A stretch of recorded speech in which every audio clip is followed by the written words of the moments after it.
Basi imani ni kuwa na uhakika wa mambo yatarajiwayo na mambo yasionekana kwa macho. Hiyo ndio imani. Wewe unaelewa nini maana ya imani? Imani ni kuamini hata kama jambo halijatokea. Imani inakuaminisha. Umeweka imani yako kwenye nini? Baada ya kumpata Yesu Kristo, amekuwa rafiki kwangu. Nimeweka imani kwake. Niko salama. Sinunguniki wala silii, kwani Bwana yuko ni rafiki yangu. Yeye ananipenda. Yeye ananijali. Sikia mama yangu, haijalishi uko kwenye matatizo, weka imani yako kwa Mungu. Haijalishi watoto wanasumbua, weka imani yako kwa Mungu.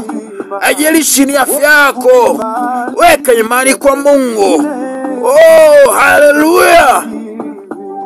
Sikia nikwambie, wote walioweka imani kwa Mungu, wote wako salama. Wote haogopi. Wote ali. Sikia.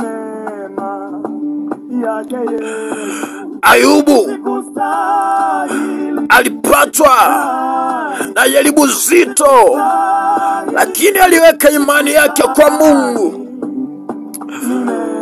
Alipatwa na majipu mwili mzima, watoto wake wote wakafa, mifugo yake yote ikafa, lakini bado aliweka imani kwa Mungu. Umeweka imani yako kwenye nini? Baba, umeweka imani kwenye nini? Kaka, umeweka imani kwenye nini? Rafiki yangu, umeweka imani kwenye nini? Inawezekana umeweka kwenye mali imani yako, ndio maana umekosa amani moyoni.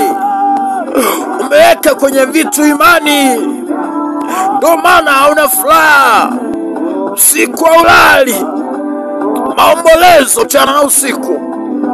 Inakushauri weka imani kwa Mungu aliye mbinguni.